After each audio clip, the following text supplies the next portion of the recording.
మనకి ఈ దేవాలయం ఇక్కడ ప్రతిష్ఠ శ్రీ శరణ్య వెంకటేశ్వర స్వామి వారు ప్రతిష్ఠ చేసి నేటికి 8 సంవత్సరాలు పూర్తయి 9వ సంవత్సరంలోకి అడుగుపెడుతున్న శుభ సందర్భంగా రేపు 29 తారీఖు నుంచి 1వ తారీఖు వరకు కూడా శ్రీవారి వార్షిక బ్రహ్మోత్సవాలు ఈ 3 రోజుల పాటు కూడా జరగనున్నాయి.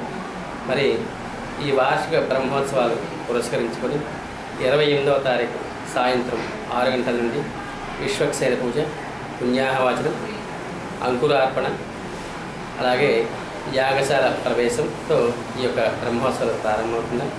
29వ తారీఖున ఉదయం ధ్వజ ప్రతిష్ట, అలాగే సంతానం లేనటువంటి వారు ఎవరైతే ఉంటారో వారందరికీ కూడా ఆ గరుడ ప్రసాదం తీసుకున్నట్లయితే వెంటనే వారికి సంతాన ప్రాప్తి కలుగుతుంది. అలాగే 29వ తారీఖు సాయంత్రం 6 గంటలకు శ్రీవారి వార్షిక కళ్యాణ మహోత్సవం చాలా అంగరంగ వైభవంగా జరుగుతుంది. కాబట్టి భక్తులు అందరూ కూడా 29వ తారీఖు శనివారం సాయంత్రం జరిగేటువంటి 6 గంటలు జరిగేటువంటి ఈ కళ్యాణ మహోత్సవంలో పాల్గొని ఆ స్వామివారి యొక్క విశేషమైనటువంటి కృపాకరుణ కటాక్ష వీక్షణాలకు పాత్రలు కావాల్సిందిగా అందరినీ కూడా సూచిస్తున్నాం. మరి అలాగే 30వ తారీఖున శ్రీవారి యొక్క చక్రస్నానం, అలాగే విశేషమైనటువంటి హోమములు, 1వ తారీఖున శ్రీవారి యొక్క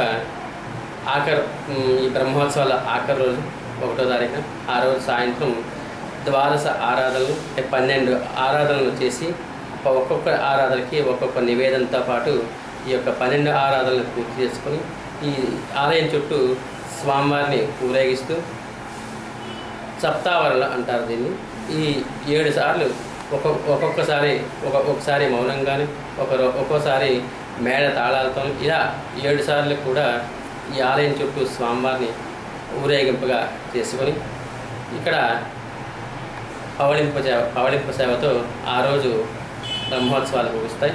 మరి ఈ 3 రోజుల పాటు కూడా అంటే 29, 30, 1 ఈ 3 రోజుల పాటు సాయంత్రం 6 గంటలకు ఒక్కొక్క రోజు ఒక్కొక్క వాహన సేవ ఉంటుంది.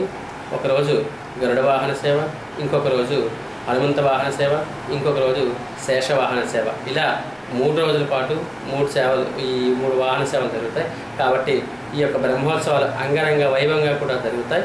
కాబట్టి అందరూ కూడా భక్తులు అందరూ పాల్గొని ఆ స్వామివారి కృపాకరుణ కటాక్ష వీక్షణలకు పాత్రలై ఆ స్వామివారి యొక్క ఆశీస్సులు పొందవలసిందిగా మీ అందరినీ కూడా సూచిస్తూ ఉన్నాం. జై శ్రీమన్నారాయణ.